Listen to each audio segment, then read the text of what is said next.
I have the thumbs up. I'd like to call the meeting of November 26th to order. It is 1 o'clock. I'll start with the land acknowledgement. We acknowledge that land we stand upon today is the traditional territory of the Arawanaran, Anishinaabe, Haudenosaunee, and Lenape peoples who have longstanding relationships to the land, water, and region of southwestern Ontario.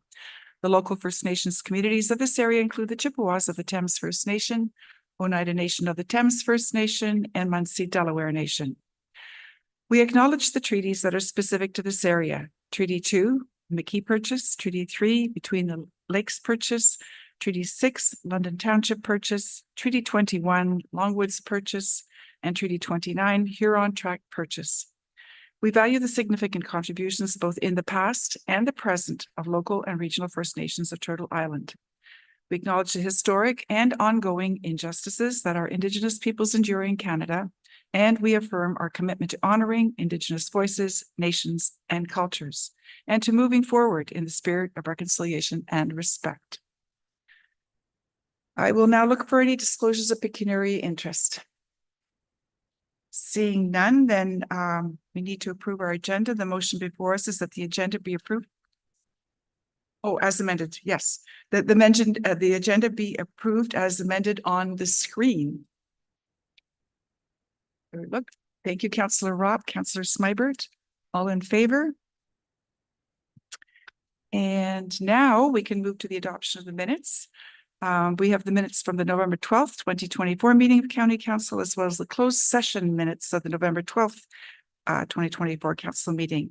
And the motion is written out in front of you. If I could have a mover for that, please. Councillor Clark, thank you. And Councillor Mayhew, all in favor. And that is carried as well. Moving to new business, we have action items. The first item up today is the North Middlesex request from Capital Works Reserve Fund. And we're going to have a motion from Councillor Robb, but if you'd like to speak to this item, the floor is yours, sir. Thank you. Through the warden to council. I think we had brought a similar motion with a different amount.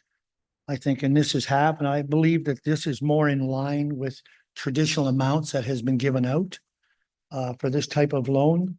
And I'm open to any questions that council might have, and I'll try to answer them best I can. Thank you. I'll start with you, Councillor McGuire. Thank you. Through you, Madam Warden, to Councillor Rowe. So if I remember correctly, or maybe because your mic's on too, we're getting feedback. There we go. Is that better? A little bit. My understanding is that at the time that the project was started, the criteria to receive the loan was different than what it is today. And today's criteria would be more restrictive to your project than the one that was in existence at that point in time. Do you have any knowledge about that? Yeah, that is correct. At the time, and there was talk with the North Middlesex staff did have conversations with county staff. The application was not filled out, but there was conversations with it at that time. But yes, they were changed in the new guidelines. There is still an opportunity for council to approve other projects that are a little bit outside of the new scope. Just make that comment. If that answers your question. It does. Okay. Councillor McGuire. Okay. We've never been confused. Through you to Councillor Robb, and there may be an attachment, but I don't see it. How much are you asking for? I don't see it there. How much? 2.5. Okay, thank you. Clark. Thank you. Through the warden to Cindy, I guess just from an educational standpoint, perhaps you could speak to the process. You know, my background, so I was, not to get down in the operations, but I'm thinking, oh, where's the loan application here? So can you explain the process, why we don't have an application in front of us right now? Thanks, through the warden to counselor, absolutely.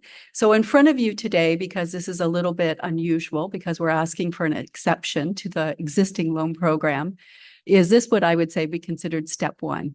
If you approve to move forward with this, my staff would reach out to North Middlesex CAO, and we would go through a number of criteria that we have for information. We would get that information, we'd make sure that they were eligible, and then we would come back to county council to approve that loan. So you would actually have that whole detailed loan application in front of you to make that decision with all the background information that we need. For example, we need to look at their debt to make sure that they had room in their debt. We'd also have to get a letter from the clerk for certification that they were applying. So there's a number of steps we still have to do. But this is step one. And then, like I said, finance would have to come back here to county council and then get approval again. Okay, thank you. And as a follow-up, so if it was an application that meets the criteria as it stands today, we would just get the application in front of us and that would be step one? Correct. Through the warden to the counselor. We actually have a template. So if someone is interested in applying for the loan program, and we actually have a couple municipalities that have reached out to us in the last few weeks, we would send that application to them. They would complete it. And then we would start the process to determine if they were eligible or not. And if they were, then we'd come to county council with all the materials that you need to make the decision. Okay, thank you. Is there anyone else? Yes, go ahead, Councillor Ropp. Just as a follow-up to it, thank you, Warden. To Cindy's point, this is the beginning of the process. They still have to meet all the criteria to make the loan come forward. If there's no one there. Oh, sorry. Go ahead, Councillor Smybert. I just wanted to know how much is in that reserve fund currently. I guess to me, it's good. It's good to see that other municipalities are making applications. Through the warden to counselor, it's about 17 million. Is there anyone else? Okay, in that case, there is a motion that is going to be moved by Councillor Robb, and we have it in front of us. And if I could have a seconder now, Councillor Brennan. Yeah. And I'll call the vote then. All in favor? Opposed? Seeing none, it's carried. Thank you. Okay, next up, we have inquiries. Are there any from council? Seeing none, then notices of motion. Councillors' comments and other business. Moving on then, we have a motion before us that the committee of the whole convene at 1:08 p.m. If I could have mover, Councillor Smybert and Councillor McMillan, all in favor? And that is carried. The first item up today is a delegation from KPMG. They're going to be presenting the audit reports for the year ended December 31st, 2023. I'll turn my mic off, and when you're ready, you can take it away and give your presentation. Great. Thank you very much, Madam Warden, and good afternoon, everybody.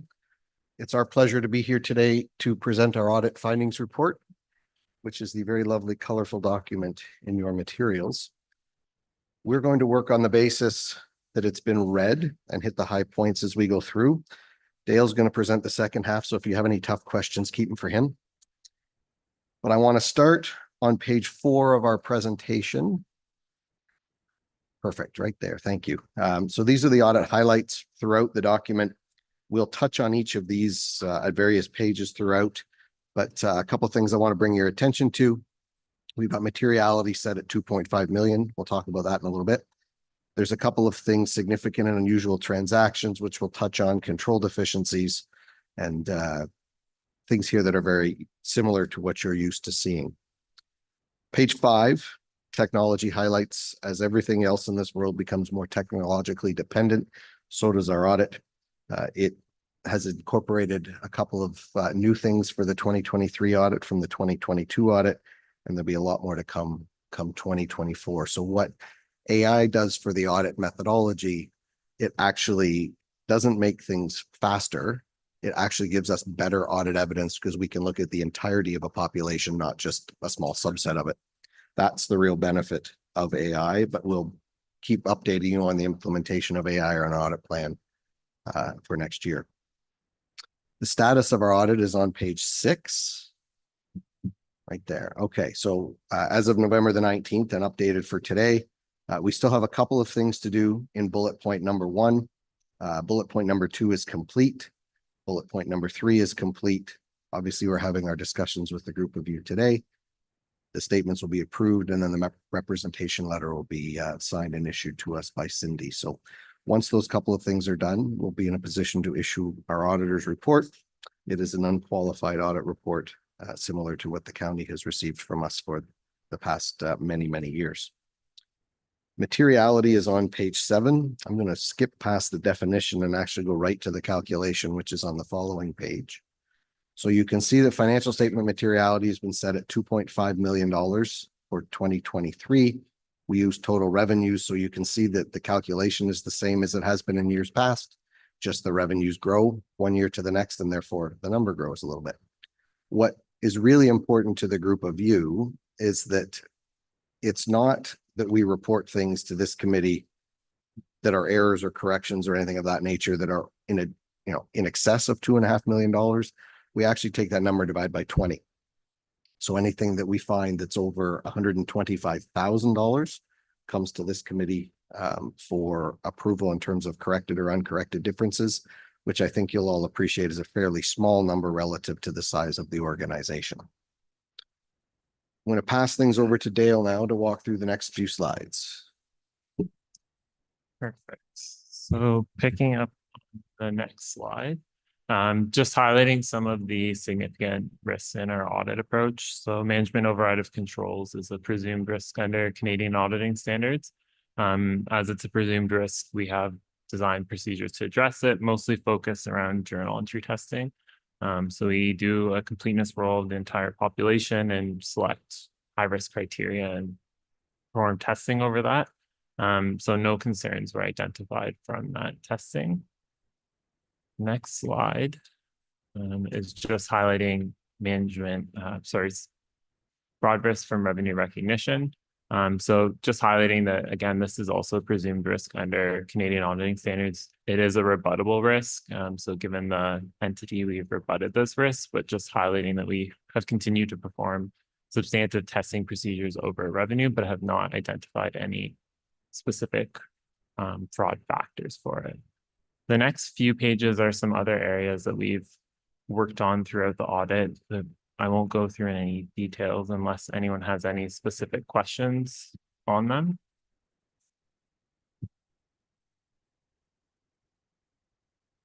Okay, so I was just going to pick it up on page 18. Just going to highlight one more slide. Just going to highlight that there was no control deficiencies identified throughout our audit. So just wanted to make that point. On slide 19, we highlighted some of the new accounting standards that came into effect in the current year. The only one that was noteworthy was the asset retirement obligation. So we highlighted that management had some additional disclosure in the notes to the financial statements in the current year around their adoption of that standard. But there's no other significant changes that were worth noting. Flipping to slide 20. So Ian already touched on the fact that we're going to have an unqualified opinion. So the slide is basically to tell you that we're happy with the presentation of the financial statements and the information contained in them. And there was no matters to report on those. Slide 21 is just some specific topics that we go through as part of our audit. We didn't have any concerns to note. So as you'll see, all the items that we have identified on this page have no matters to report. And then flipping to slide 22. This is just our disclosure of our fees and services that we provided to the county just to continue to confirm our independence.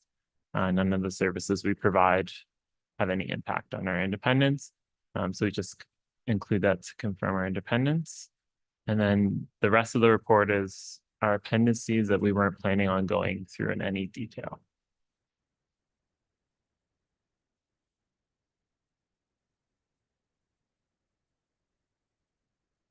So that concludes the presentation of our audit findings report. Happy to take any questions that members may have through you, Madam Warden, if there are any. Okay, thank you. I'll look to council. Councillor Rob. Thank you, through the warden, and I apologize if this is not a good question, but on the asset retirement obligations, you're showing $918,000. And so what's an example of what that will entail? I can start with it anyway, through the warden to the counselor. That is in regards to, we have 2 gravel pits. So they're active gravel pits currently. However, if we were to close those gravel pits, we have to repair them back to the original land. So it's the cost. Really, most of it is the labor. So that's what we have assigned as the cost to do that. So post repair or post, yeah. Did you have an add-on or is that good? All good? Okay. Other questions? I don't see any hands. In that case, then I'll thank Mr. Jeffries and Mr. Percival. Thank you for coming in person today, and we appreciate the report and the information. And clean audits are always good audits, right? Yeah. Okay. You as well. Thank you for coming. There are no reports from county. Oh, sorry. Oh, yes, we have to move that. I moved right on. So we have a motion before us that the audit findings for the report ended December 31st, 2023 be received for information. I see Councillor Clark's hand and Councillor Grantham's hand. All in favor of that? And that is carried. Okay, and now we can move on to action items. And this is with regard to the first item is with respect to modernizing the Municipal Freedom of Information and the Protection of Privacy Act. And Marcy, our Manager of Legislative Services, is going to start off, and then we'll have Paul pick up at some point, and then we'll turn it over to you for questions. So thank you, Warden, through you to Council. This is a report from Paul and I on the modernization of the Municipal Freedom of Information and Protection of Privacy Act. This is something that the Association of Municipal Managers, Clerks and Treasurers of Ontario has been reviewing. Paul is going to speak to the work of the AMCTO and his experience here. But I wanted to add that this is something that our Deputy Clerk Rebecca and I certainly hope Council will support. We continue to see an increase in the volume and complexity of the requests we receive. And as a result, we are spending an increasing amount of time and resources managing the requests. So we would really support the modernization, excuse me, of the legislation. And with that, over to Paul. See you, Madam Warden. I had the privilege to help out in Marcy's office for a little bit, and we handled a number of FOIs. And I would say, just in regards to the legislation, MFIPA is 30 years old. That still talks about giving information on a CD-ROM. A lot of people have no idea what a CD-ROM is and no ability to play a CD-ROM. So obviously, we're just looking for something that would reduce administrative burden generally. And full disclosure, I have a significant role with AMCTO right now, but they're looking for letters of support. Minister McCarthy has committed initially to a full review of the legislation in accordance with the AMCTO review on this. So we're just trying to ensure that the government continues and moves forward with that review, and it should allow us to reallocate some internal resources to other more strategic priorities. I'm happy to answer any questions or support Marcy in the same. Thank you for that report. I'll look to Council for questions, comments. Councillor Smybert. Great, thank you. Not a question, but more of a comment. Having administered FOI requests in a previous life, I do understand the drain it can take on resources, and I fully support this. And I want to thank AMCTO for taking the lead in terms of providing some advocacy with respect to this needed update with the legislation. Thank you. Is there anyone else? Well, I'll just add the same kind of, my comment is in the same vein. I think it's high time. 3 decades is a long time to wait for updates, and there's lots of change in the interim. And I think to your points, the frequency with which we get requests, I know in my office, local office, It's the same kind of things. So streamlined, faster, better, cheaper, effective, efficient. Checks all the boxes. We have a very rather long motion before us. It's also on your screen. I'm not going to read it. If I could have a mover, please, and a seconder, Councillor Smybert, Councillor Mayhew, thank you. I'll call the vote. All in favor? And no one is opposed. We're good to go. Thank you very much for that. We'll move on now to 9C2, Artificial Intelligence AI Policy. And this is another joint effort. We're going to start with the report from Chris Bailey, Director of Information Services, and then we'll move to the others as required. Thank you, Warden, through you to council. Just going to go over the report quickly here. If you do have any questions, feel free to stop me or interrupt. The adoption of AI is transforming the public and private sector. As you know, it seems to be a big buzz in the media these days. It is providing powerful tools and operational efficiency, data-driven decision-making, and enhancing service delivery. Middlesex County is beginning to leverage some of these tools available to maximize resources and improve our services. The one thing to consider is, as promising as AI is, it's also raises a lot of important considerations around privacy, accountability, and transparency. Working closely with Paul and Marcy, we've developed a comprehensive AI policy that allows the county to foster an environment that encourages the use of these tools, well ensuring compliance with MFIPA alongside other applicable legislation. The AI policy establishes a framework that fosters responsible, transparent, and forward-thinking approach to AI. The Middlesex County AI policy has been drafted using best practices in government AI governance, drawing on guidance from GovAI Coalition and other leading frameworks, such as the Canada Directive on Automated Decision-Making. IT security is as safe as the data that you feed these tools. So that's something that we have to consider. And that's one of the reasons why we're putting the framework in place now, before these tools start being used across multiple departments within the county. I'll be happy to answer any questions that you might have. And thank you for that report. I will look to councillors for questions. I'll start with Councillor Rob. Okay, thank you, through the warden.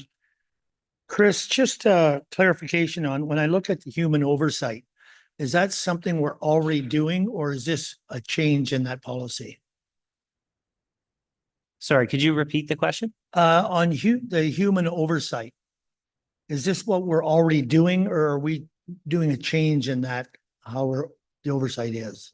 Yeah, the human oversight piece comes into play with the algorithmic impact assessment. So if a new department was to come and say, we'd like to start using this AI tool, this policy puts a more formal approach in place to review that tool, assess it properly, and ensure its security and compliance with municipal legislation. Okay, thank you. Councillor Smybert. Thank you. Again, not a question, but more of a comment. The director and myself, we attended a local government conference on Friday, and there's some really exciting things being done with AI, and some municipalities are really embracing it. So I applaud the director for bringing this forward. I know that we're kind of early in that learning curve, and there could be some changes made to the policy, but I like it how it's kind of setting the foundation up for us, so that we can use and embrace AI. So thank you. Thank you. Is there anyone else?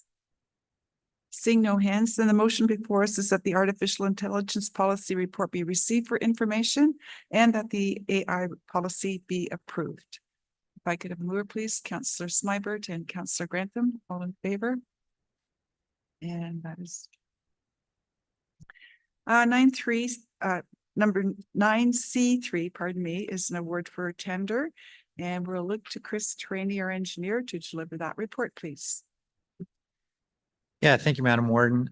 This loader was identified in the 5-year equipment replacement program for tendering for this year for replacement.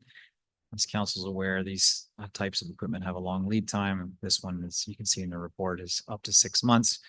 So in order to have this piece of equipment in our fleet and ready to go and commissioned for next winter, that's why we tender it so far ahead of time. We did receive 13 submissions. However, a number had to be disqualified. This is not uncommon, but it is slightly uncommon to see this many disqualified. And the number, sort of the primary concern here is about this breakout force requirement, which is just essentially related to the power of the loader in order to be able to dig into the pile of sand or salt, which is one of the primary things we use it for, in order to efficiently load our trucks for winter maintenance operations. We were happy to see the low bid that was supplied by Tormont Cat for a 950 GC loader at $391,034 plus HST, well below our 440,000 estimate. And we're starting to again see a bit of a leveling off of the cost of this type of equipment over the last couple of years. I'm not sure what will happen now with some of the changes that are anticipated with the U.S. government in the near future, but we'll continue to enjoy these types of bids while we can get them. So the recommendation is that the bid submitted by Tormont Cat be accepted, and I'm sure it'll show up on the screen in a moment for your review. Happy to answer any questions. And thank you for that report. Are there any questions on that? Councillor Rob. Sorry, I apologize, Warden. I seem to be on a bit of a roll. I'm on a bit of a roll here, but Chris, I have a couple of questions. One is that 4-yard bucket, is that the same, basically the same size piece of equipment? And the other one is, what's the difference between a Cat 950 GC and just a Cat 950? Yeah, through the word to Councilor Rob, it certainly is just more of an enhanced type of vehicle, right? There's a number of different Caterpillar loaders that might meet some specs. The one that we decided to accept met the baseline specification. The 950 would sort of be an overspec. We may have a slightly bigger powertrain, might be a little bit more powerful of a vehicle to use, but certainly, you know, for the extra $60,000, you know, it's not something we anticipate would be an advantage to us, including in our fleet. Anyone else? Yes, Councillor Mayhew. Chris, what's the lifetime, the duration of use on a piece of equipment like that? Great question. Thank you through the warden. Again, we keep our loaders, you know, upwards. Again, in active use, we would see those loaders be 8 to 10 years, and then they would rotate through as spares. So we have loaders that have been in the system for quite a long period of time. Again, I think as council is aware, we strive to maintain these pieces of equipment such that they do retain some value at the time they were completely rotated out of our fleet to auction. But yeah, I would anticipate this one will be around for quite a long period of time. Okay, I don't see any hands. I'll call the motion then. Is there a mover? Councillor Robb and seconded by Councillor Clark. All in favor? And that is good. Okay, now we're going to move on to a financial section. We're going to start with the consolidated financial statements, and Cindy Howard will be reporting on that. Thanks through the warden to the councillors. So in front of council today is a 2023 draft County of Middlesex consolidated financial statements, including the notes. The 4 statements include the consolidated statement of financial position, consolidated statement of operations, consolidated statement of change in net financial assets, and consolidated statement of cash flows. I would like to thank the finance team and Iwa Wu here with us today, in case you have questions at the end, for all their hard work on year-end, the audit, and the preparation of these financial statements. Management of the County of Middlesex is responsible for the completeness and fairness of the financial statements, including all the disclosures. The presented financial statements and the notes meet the accounting principles and disclosure requirements of the Chartered Professional Accountants of Canada guidelines, including the CPA Canada Public Sector Accounting Handbook, PSAB. The financial statements have been examined by KPMG, as you heard just recently, the external auditors for the Corporation of the County of Middlesex. Their assistance is greatly appreciated. The responsibility of the external auditor is to express an opinion on whether the financial statements are fairly represented in all material respects, in accordance with our generally accepted accounting principles. So I have a couple of highlights that I'd like to point out for the financial statements. So in the consolidated statement of financial position, 2023 actuals compared to 2022 actuals, there is an increase in our investments and accounts receivable. There's an increase in the capital assets, which includes our machinery and equipment, vehicles, the road network, and our bridges. And there's a continued reduction in the term loan. So the term loan will be done in January of 2026. In the consolidated statement of operations, total revenues are higher in 2023 compared to the budget. This is mostly tied to, we did get some additional COVID-19 revenue for land ambulance and for our long-term care. We had investments in the long-term care from the province. We also had additional funding for the Canada-wide early learning childcare. We had money for 100% special programs for our land ambulance. So that would be like community paramedics. We had investment income, which includes our reserve funds. And on the expenditure side, the actual social housing costs in 2023 were lower than we originally budgeted. The budget amount for this actually comes directly from the City of London. The expenditures are higher due to provincial programs, as I mentioned before, like QUELC, investment in long-term care, and special programs. There also are a couple of highlights I'd like to make in regards to the note section, and you heard a little bit of that from KPMG earlier. So one, under significant accounting policies, we have our new asset retirement obligations and future accounting pronouncements. In note 2, provides a detail on the asset retirement obligations. So as I indicated a little earlier, the obligations include 2 gravel pits and the post-closing costs. Just to note, the 2022 numbers have also been restated for this obligation. In note 7, you'll see our employee future benefits. So this year we had to do, or in 2023, we had to do an actuarial valuation that was taken as at December 31st, 2023. And that evaluation provides the projected expense and liability disclosure information for the periods 2024 and 2025. The future benefit and costs includes WSIB. And I will note that we have noticed an increase in WSIB and our future benefits as well. In addition, the actual payments for WSIB in 2023 have increased compared to 2022. So today I'm recommending that council accept the draft 2023 consolidated financial statements of the Corporation of the County of Middlesex.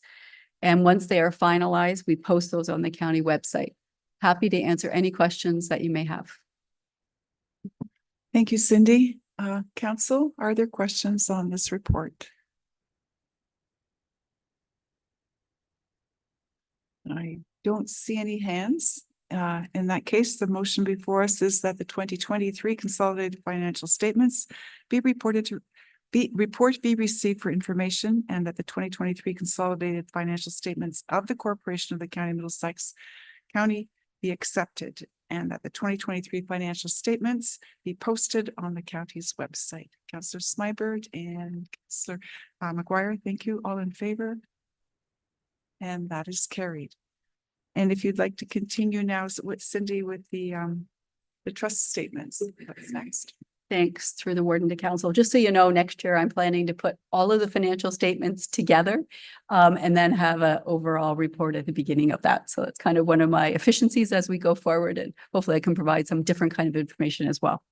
So in front of you is the trust financial statements. Again, I want to point out they're for 2023 and they are draft. So they include Strathmere Lodge and the library. The Lodge Trust is funds held on behalf of the residents of the lodge. Residents make deposits and then use the funds for purchases at the lodge, such as the tuck shop and of course the hairdresser. The Library Trust Fund is an amount donated to the library. The trust included amount for Strathroy Library Trust Fund and the Clark Wright Bequest Trust Fund. At this time, I'm recommending that the 2023 draft trust financial statement of the Corporation of the County of Middlesex be accepted and then posted on the website again when those are finalized. Thanks, and happy to answer any questions.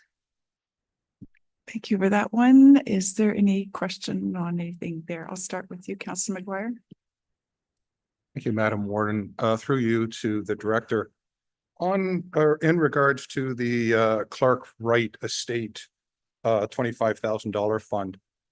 From the income, is any of that income invested back into the $25,000? So that the purchasing power of the $25,000 remains constant or somewhat constant over the term of, or over the life of the endowment? Basically like a COLA clause, or because if we're not doing that, then the purchasing power depreciates year over year. So I'm just wondering which way that plays itself over. Actually, I'm going to let Lindsay respond to that question. Through the warden to the counselor, I believe it's set up where any money that is generated through that fund is supposed to be directed to the collections budget. So it's supposed to go back into the library budget. That was the intent when the trust was set up.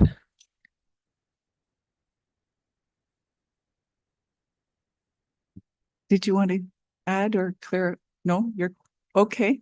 I think I saw your hand. Councillor Rob? No? Okay. Anyone else? Okay, in that case, the motions before us that we received the 2023 trust financial statements for information and that the trust financial statements of the corporation be accepted and that we post them on our website. Again, I'm looking for a mover. Thank you, Councillor McGuire and Councillor Smybert. All in favor? And that's carried. Thank you. And moving on to MLPS statements.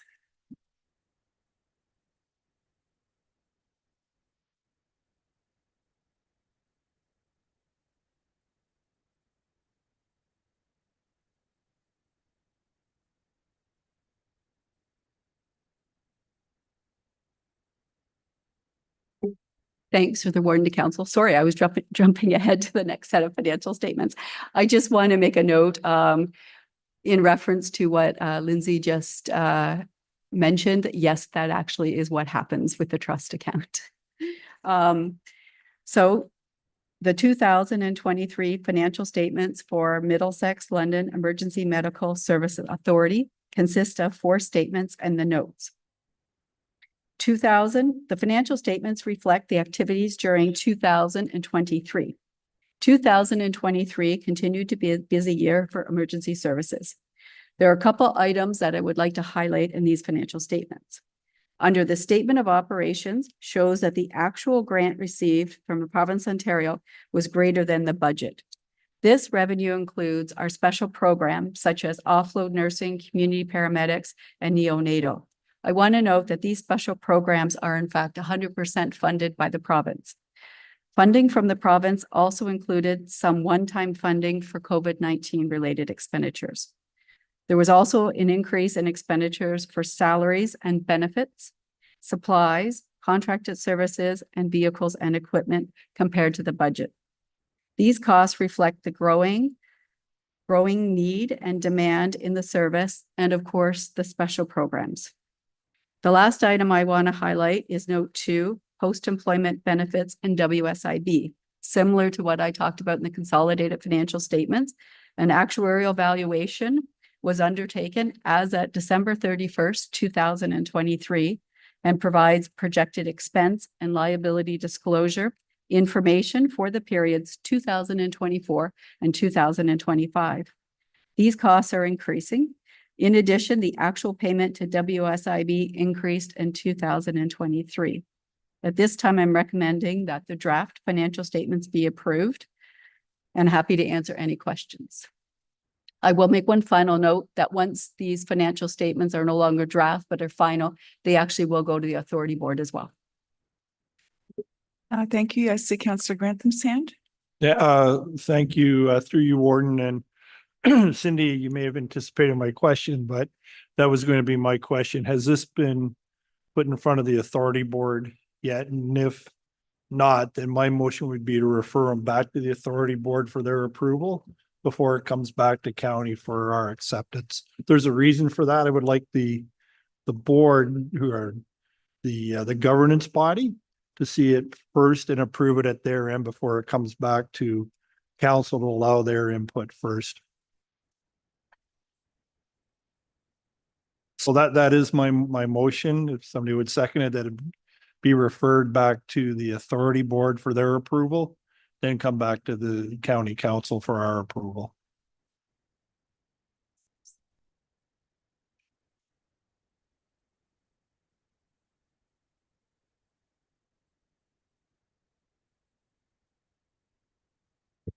Cindy, do you want to comment on that first? Uh, through the warden to the counselor, yes, it's my understanding that county council approves the financial statements. I would go to, or the CEO would go to the authority board and present the financial statements as approved by county council and of course the auditor.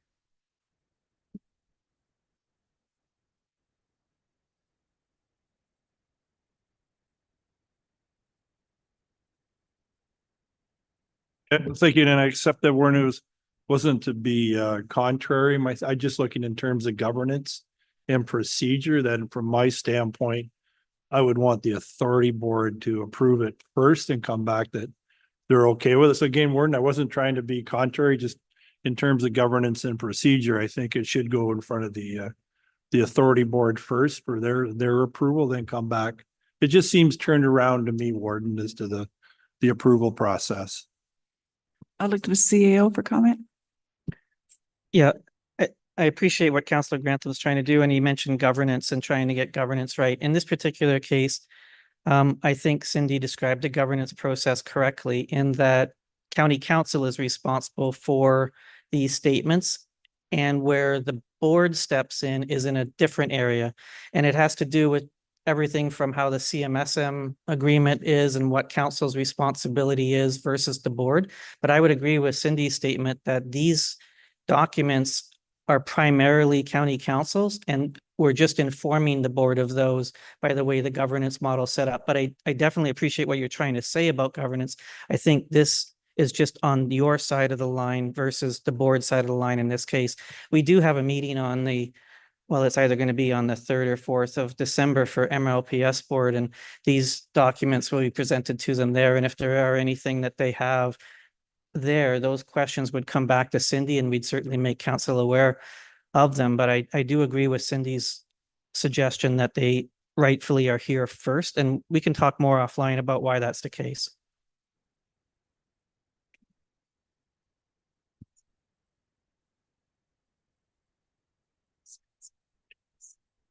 So I'll look to Councillor Grantham. Will you withdraw the motion? I will. Okay, thank you. In that case, unless there are other questions, seeing none, there is a motion before us.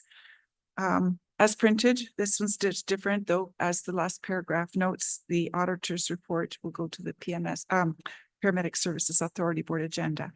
Could I have a mover for that motion? Councillor Clark, thank you. And Councillor Mayhew, all in favor? Opposed? And that is carried. And now we can move to the county library financial statements, if you will, please, Cindy. Thanks, through the warden. So the last set of financial statements in front of you today are for the library board. So a couple highlights I want to make for council. The statement of operations show that the revenue and expenditures are back in line with the budget. The library and early on programs are all fully in operation. The user fee includes funding for the community navigator position. So if you're wondering why it looks a little different from the budget to actual, that is the reason. Note 1 includes the asset retirement obligation. I just want to point out in this case, management has reviewed the tangible capital assets and is of the opinion that they do not have any assets that meet this obligation. Note 3 includes a surplus of the general revenue fund, which is approximately 53,000.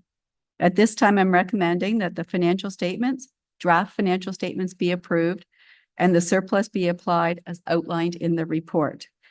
Also, very similar to Lambda Ambulance, we will go to the library board with the financial statements so that they can see a copy of them as well.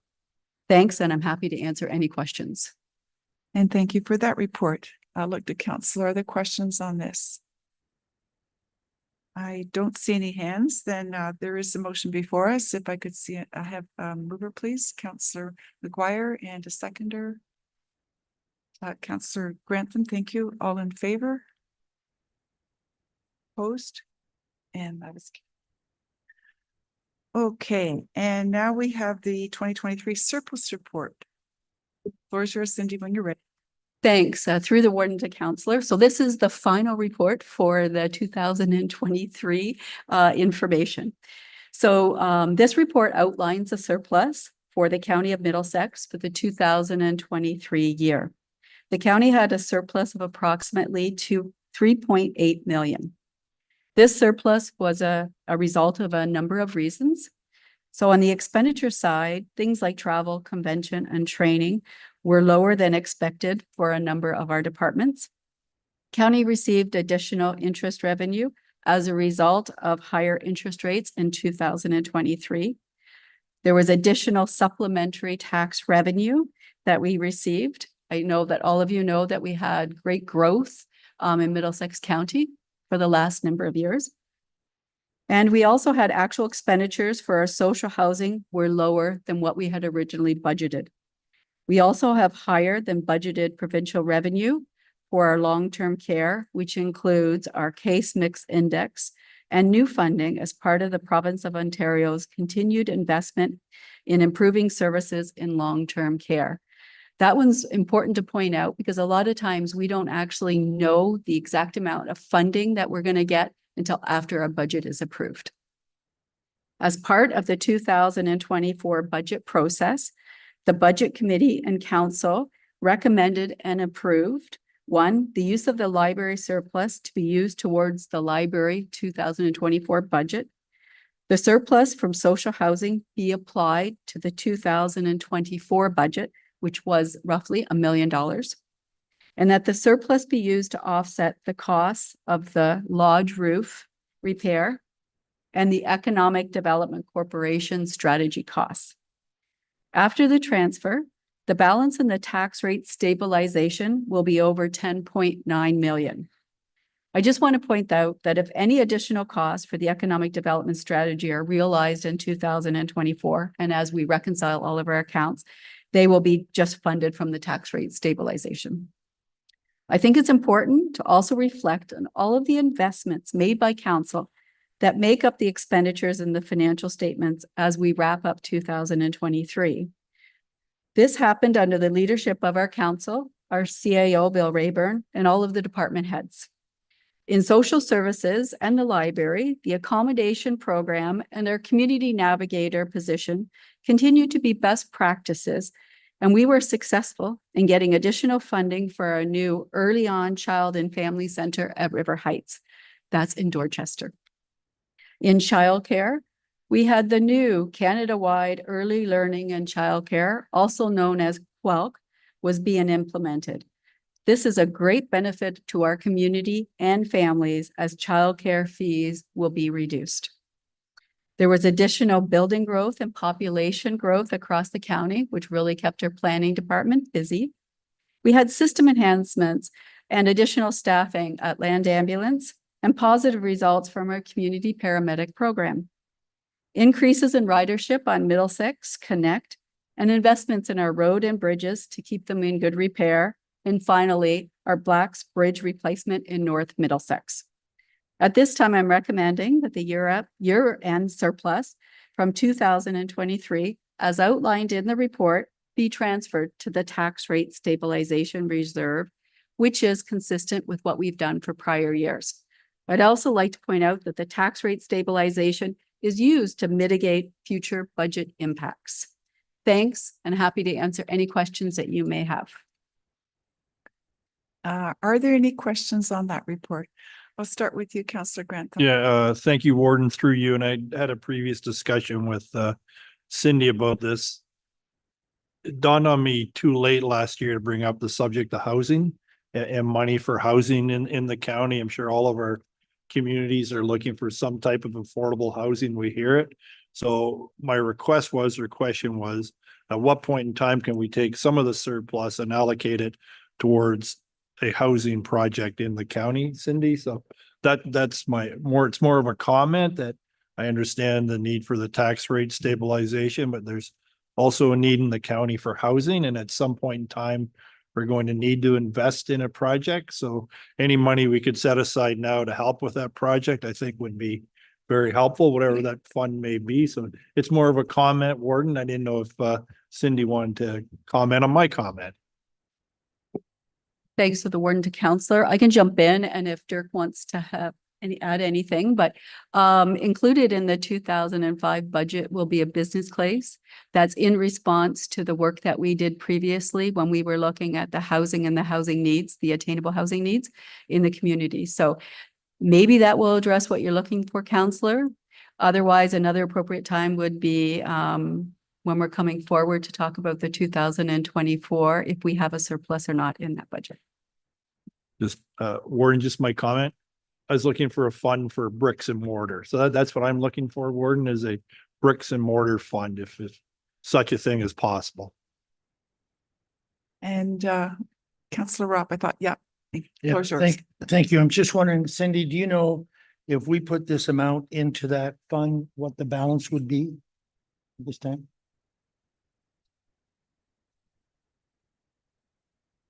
Thank you. Just give me a second. It's in the No report. problem. Sorry. I can read it off for Cindy. $10,927,480. Is there anyone else? I don't see any hands. There is a motion before us. If I could have a mover, please, and a seconder. Councillor Clark, thank you. And Councillor Mayhew, all in favor? And that's carried. Okay. And now we can move on to the OMPF fund report. And again, the floor is yours, Cindy. Thanks, through the warden to counselor. This report is coming forward because at the last council meeting, Councillor Kathy Burkhardt-Jessen had asked a question about the OMPF. So you will see that this report shows the current allocation that we're expected yet from the province. It also shows the amount for the last 5 years. I also included the amounts that each of the lower tiers also receive. When you look at that report and the amounts that we are getting, you will see that we are steadily getting a decrease in our OMPF here for the county. And that's because we just get that transitional dollars. I think it was around 2015 that the province made some changes to the OMPF and how the county receives funding. And you're nodding, so you're well aware of that. So in terms of, it's good news, I think, for most of our lower tiers, because we do see an increase with our lower tiers, but for the county's perspective, each year we see a decrease in that account. Does anyone have questions on that? Okay, seeing none, then the motion is that the Ontario Municipal Partnership Fund 2025 report be received for information. Councillor Smybert and Councillor Clark, thank you. All in favor? And that is carried. And moving to correspondence and information items.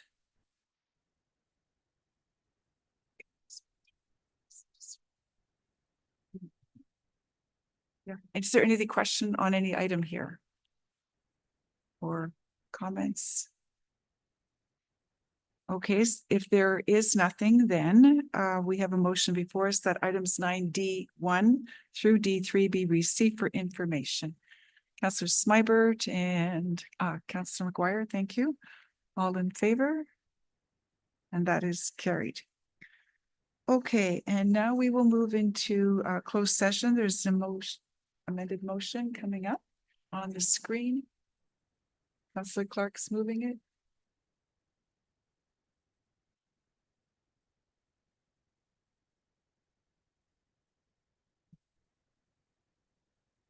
And could I have a seconder if you've read that? And Councillor McMillan, thank you. Oh, sorry, you have questions? There's an additional item that wasn't there. Yes, the amended motion is on the screen with Okay, all perfect. 3 items. Okay, thank you.